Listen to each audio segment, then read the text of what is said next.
Dubí podél obory Jedlovec stoupáme po pohodlné lesní cestě. Ještě před pár lety byla obora přístupná po většinu roku, dnes je pro veřejnost uzavřena. S tím se kromě Krušných hor bohužel setkáme i na jiných místech, co na Plat. Pojďme se raději občerstvit do horské chaty Vytiška. A co si dáš teda? Asi tu svíčkovou. Svíčkovou? A co ten prejt? Tak víš co, no, je to dost mastný, tak na kolo nevím, jestli je to ideální.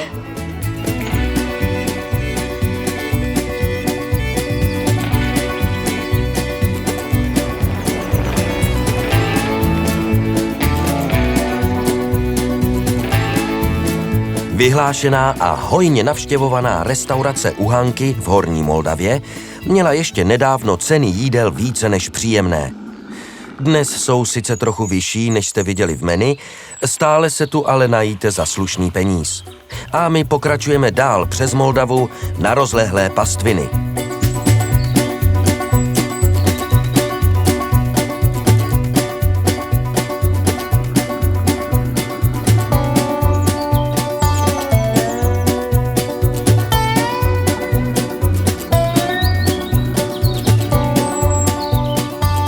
V Krušných horách jsou mlhy 100 dní v roce a hodně tu i prší.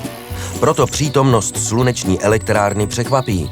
Naopak větrníky tu kvůli častým a silným větrům své opodstatnění jistě mají.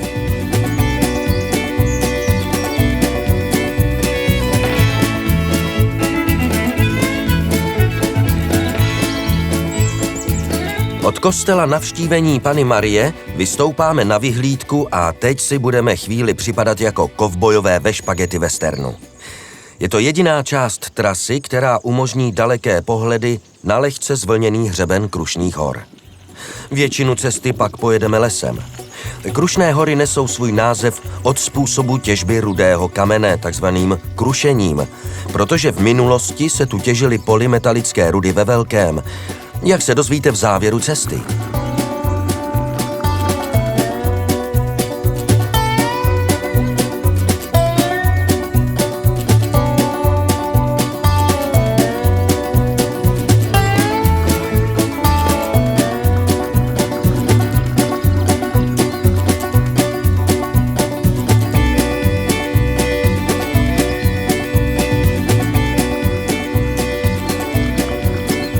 Je to již podruhé, co jsme Krušné hory navštívili.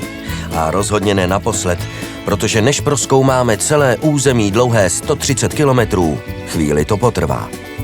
Vedle Bílých Karpat u východních hranic republiky je to jedna z nejkrásnějších oblastí u nás, která je jako stvořená pro cyklisty.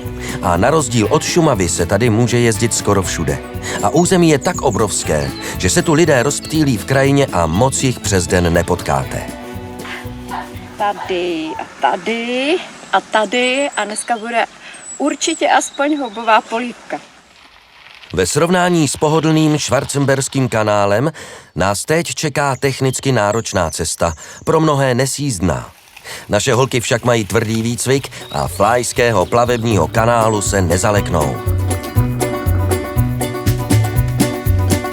Flajský kanál, sloužící k plavení dříví do Saska, byl v provozu od roku 1629 po dobu dlouhých 240 let. Je to nejstarší technická památka tohoto druhu u nás.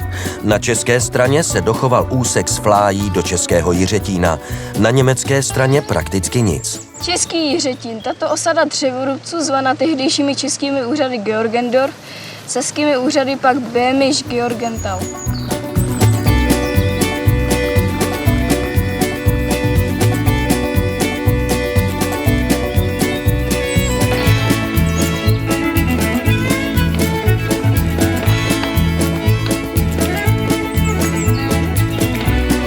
Stejně jako Schwarzenberský kanál na Šumavě, způsobil i Flajský kanál devastaci lesů a v důsledku toho Marie Terezie načas vývoz dříví do Saska zakázala. K přílišné těžbě přispělo i nahrazení sekery pilou po roce 1730. Zajímavostí je, že sami dřevorubci se novince bránili a když jim byly pily vnucovány, vznikaly nepokoje.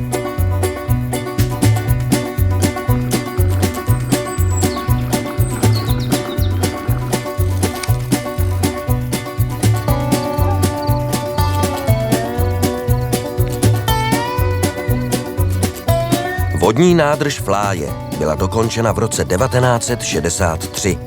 Přehradní hráz je betonová, pilířová, uvnitř dutá a jediná svého druhu u nás.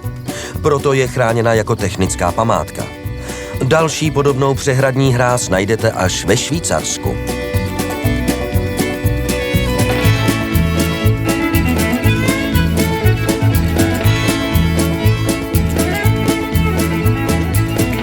Kolem nepřístupné Flajské obory, založené již Valdštejny v 18. století, se dostaneme na 891 metrů vysokou Vlčí horu. Na ní stojí telekomunikační věž, sloužící současně jako rozhledna. Z plošiny je pěkná vyhlídka na Krušné hory, České středohoří, Džbán i povrchové hnědouhelné doly v Podhůří.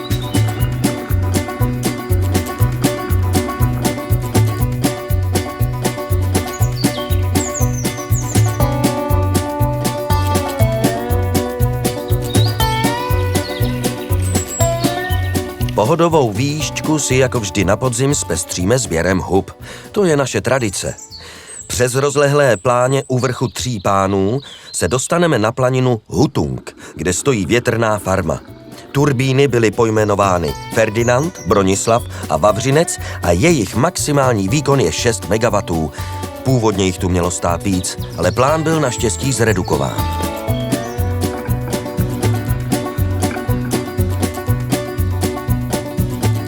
Od horské chaty Vytiška teď sjedeme zpátky do Dubí.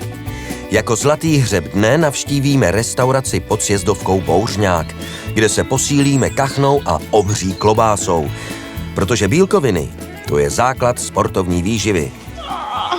Ty sníš celou kachnu? A protože jsme v Krušných horách, podíváme se teď do prastaré štoly Länschafter, kde se dříve těžilo stříbro. Mám strašnou klaustrofobii. A příště jedeme na Šumavu. Servus!